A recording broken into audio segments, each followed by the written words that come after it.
आज का टॉपिक है नीडोब्लास्ट स्टिंगिंग सेल्स। देखिए अभी हम सीलन ट्रेड्स पढ़ रहे थे। सीलन पिछली क्लास में हमने सीलन ट्रेड्स पढ़ा। सीलन ट्रेड्स की जो बॉडी वॉल होती हैं उसमें एक तरीके जो आउटर बॉडी वॉल होती है उसमें एक तरीके के स्पेशल तरीके के सेल्स होते हैं जिनको नीडोब्लास्ट बोला जाता है। नीडोब्लास्ट स्टिंगिंग सेल्स कहलाते हैं, डंक मारने वाले सेल्स। आपको पता है इनका जहर दुनिया का सबसे खतरनाक जहर माना जाता है। जितने भी दुनिया के सबसे खतरनाक जहर होते हैं उनमें से एक इनका भी जहर होता है। तो उसी के बारे में थोड़ा पढ़ेंगे कि कौन से सेल रिस्पॉन्सिबल होते हैं डंक मारने के लिए और वो डंक मारने की प्रोसेस क्या होती है। तो थोड़ा सा देखिए, जैसे जेलीफिश जो होती है उसका डंक बहुत बदनाम है। आप कभी भी समुद्र के किनारे जो लोग रहते हैं जो पानी में समुद्र में तैरते रहते हैं, अगर जेलीफिश आसपास हो तो वो पानी में नहीं उतरते हैं, क्योंकि जेलीफिश का जो जहर होता है वो बहुत बुरा होता है। तो नीडोब्लास्ट को स्टिंगिंग सेल्स बोलते हैं। ये नीडोब्लास्ट का स्ट्रक्चर मैंने बना के रखा है। स्ट्रक्चर की थोड़ी सी हम बात कर लेंगे पहले। ये देखिए, ये सेल ग्रीन कलर का जो है, ये इसमें ये पोर्शन है, इसमें साइटोप्लाज्म है। इसका साइटोप्लाज्म ग्रीन कलर का, ये बाहर ग्रीन कलर की जो लाइन है ये सेल मेम्ब्रेन है। सेल मेम्ब्रेन, ये सेल के अंदर एक न्यूक्लियस पाया जाता है। इस पूरे सेल के अंदर एक पाउच होता है, ये रेड कलर का जो मैंने बताया है, जिसको कैप्सूल बोला जाता है या निमेटोसिस्ट बोला जाता है। वेरी इंपॉर्टेंट पॉइंट, निमेटोसिस्ट कहाँ मिलता है? तो ये नीडोब्लास्ट के अंदर मिलता है। स्टिंगिंग सेल्स, इस कैप्सूल के अंदर ये जो रेड कलर का है ये इसका टॉक्सिन है। ये इसका टॉक्सिन है जो इसमें भरा हुआ है। इस कैप्सूल को साइटोप्लाज्म से ये सपोर्टिंग फाइब्रिल्स, ये ग्रीन कलर के जो मैंने दिखाए हुए हैं, ये जोड़े रहते हैं। ये जो ग्रीन कलर के हमने दिखाए हुए हैं ये इसको जोड़े रहते हैं। और ये पूरा का पूरा कैप्सूल जो होता है ये एक लासो नाम की स्ट्रक्चर से, लासोना स्प्रिंग की तरह स्ट्रक्चर होता है, इससे इस सेल की मेम्ब्रेन से जुड़ा हुआ होता है। इसी पाउच के अंदर, कैप्सूल के अंदर, ये जो डंक होता है वो प्रेजेंट होता है। इस डंक का एक ढक्कन होता है जिसको ऑपर्क्यूलम बोलते हैं, और ये फनल, उल्टी कुप्पी की तरह जो फनल होती है उसकी तरह स्ट्रक्चर होता है इसका अंदर की ओर को, जिसको शाफ्ट बोलते हैं या बट बोलते हैं। और सबसे टॉप में एक कांटा जैसा होता है इसके स्ट्रक्चर, जिसको निडोसेल बोलते हैं। होता क्या है, आसपास के पानी में अगर इसको खतरा नजर आता है तो आसपास का पानी हिलता है। अगर कोई जानवर इसके अगल बगल से जाता है तो पानी हिलता है। पानी के हिलने से पानी में वेव्स उठती हैं, उन वेव्स को ये निडोसिल पकड़ता है, ये अंदर ही अंदर हिलता है। इसके हिलने से यहाँ पर एक केमिकल एक्टिविटी होती है जिसको सेल सिग्नलिंग बोलते हैं। एक्चुअल में होता क्या, अभी मैं आपको थोड़ी देर में इसका पूरा मैकेनिज्म समझाता हूँ। थोड़ा सा ये बट के बारे में, ये शाफ्ट के बारे में समझ लेते हैं। इसका स्ट्रक्चर ऐसा होता है। ये अगर आप एक पैजामे में या एक जीन्स में हाथ डाल के उसको उल्टा कर देते हैं तो कुछ कुछ उससे मिलता जुलता इसका भी मैकेनिज्म होता है कि यहाँ पर से अगर आप इसमें हाथ डालें और इसको उल्टा कर दें तो वो इस तरीके का दिखने लग जाएगा। लेकिन फर्क इतना है, यहाँ पर ये एक्टिविटी सेल खुद करता है। ये इसके अंदर की तरफ यहाँ पर इतना प्रेशर क्रिएट कर देता है, उस प्रेशर की वजह से ये बाहर की ओर को खुल जाता है। ये कांटा इस तरीके का इन्वर्ट होके खुल जाता है और अंदर का पूरा टॉक्सिन किसी दूसरे जानवर में घुस जाता है। तो इसके बारे में थोड़ा पढ़ेंगे। स्टिंगिंग सेल्स, इसमें जो टॉक्सिन पाया जाता है वो हिप्नोटॉक्सिन होता है, जो एक तरीके का न्यूरोटॉक्सिन है।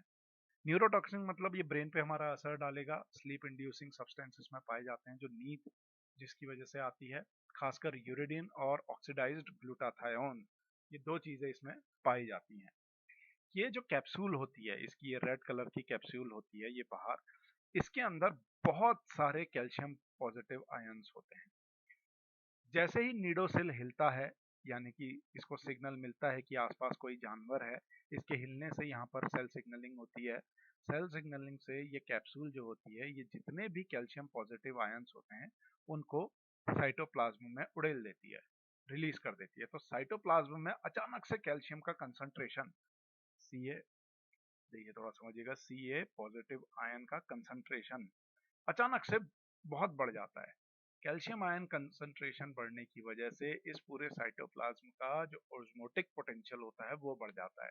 ओस्मोटिक पोटेंशियल बढ़ने की वजह से होगा ये कि बाहर का जितना भी पानी है वो अंदर की तरफ को मूव करने लग जाएगा। जैसे किशमिश के अंदर पानी जाता है, ठीक उसी तरीके से इसके अंदर पानी जाने लगता है। अब ये पानी जाता है तो यहाँ पर ये साइटोप्लाज्म खूब ज़्यादा पानी को भर के स्टोर करने लग जाता है और ये पूरा सेल फूल जाता है। फूलने की वजह से इस कैप्सूल में एक प्रेशर पड़ता है।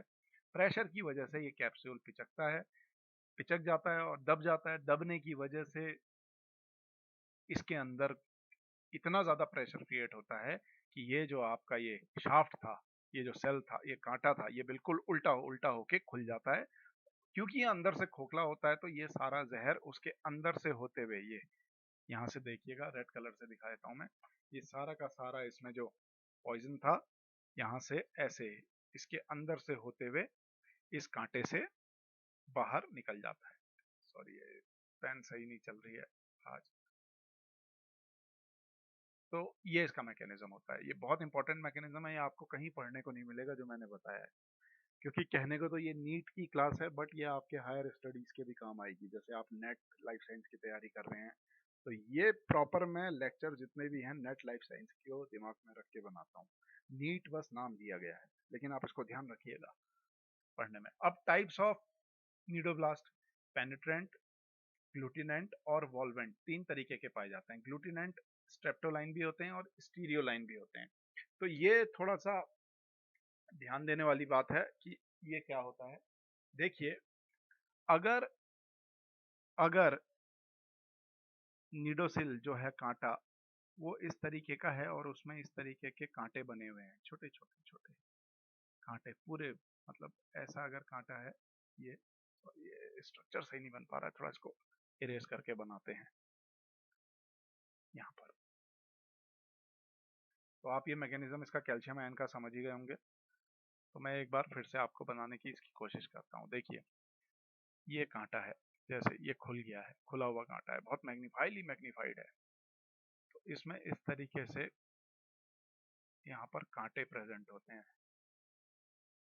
ये तो वो कंडीशन स्ट्रेप्टोलाइन कहलाती है। अगर ये कोरा होगा जिसमें कोई कांटे नहीं होंगे तो वो स्टीरियोलाइन कंडीशन कहलाती है। पेनिट्रेंट टाइप जो होता है वो उस तरीके का होता है जो दूसरे जानवरों में घुस जाता है। ग्लूटिनेंट उस तरीके का होता है जो चिपकता है, जैसे इसके कांटे दूसरे जानवर को अपने आसपास चिपका लेंगे, जैसे वेलक्रो होता है उसी तरीके से। और वॉल्वेंट किस तरीके का होता है? वेलवेंट दूसरे जानवर में स्प्रिंग की तरह ऐसे उसको पकड़ लेता है। जैसे आपने पढ़ा होगा ना, कद्दू की बेल जो होती है, ककड़ी की बेल होती है, कुकुरबिटेसी फैमिली में जो टेंड्रिल्स होते हैं प्लांट्स में, ये उस तरीके का होता है। खुलते ही ये किसी जानवर के चारों तरफ लपेट जाता है, तो उसको वॉल्वेंट बोल देते हैं। फंक्शन इसके एंकरेज, प्रिडेशन एंड डिफेंस। तो ये नीडोब्लास्ट का मैकेनिज्म था। तो अगर कोई क्वेश्चन आपके दिमाग में होगा तो नीचे कमेंट्स में जाके क्वेश्चन पूछिएगा और चैनल सब्सक्राइब ज़रूर कीजिएगा। Thank you.